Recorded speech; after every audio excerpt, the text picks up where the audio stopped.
Raps. Raps er en urte, som kan fremstille olie.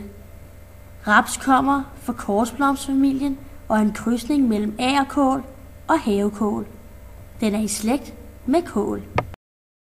Raps har 38 kromosomer, 20 fra agerkål og 18 fra havekål.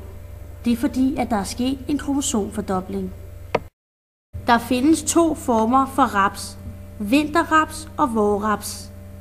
Vinterraps kan overleve om vinteren, da de kan optage gødningssalte fra jorden. Udover det giver vinterraps et større udbytte end vårraps. Problemet med vinterraps er, at den ofte får svamp. Man har dog fundet rapsplanter med et enzym, som gør, at de er modstandsdygtige over for svampen. Man vil gerne udnytte vinterraps til gensplejsning, men man er bange for, at gener fra de genmodificerede raps spreder sig, da raps nemt krydser med andre arter som agerkål og ukrudt. I Danmark er gensplejsning af raps ikke godkendt på grund af dette. Nogle krydsninger, hybrider, bliver sterile på grund af ulige antal kromosomer, ligesom muldyret.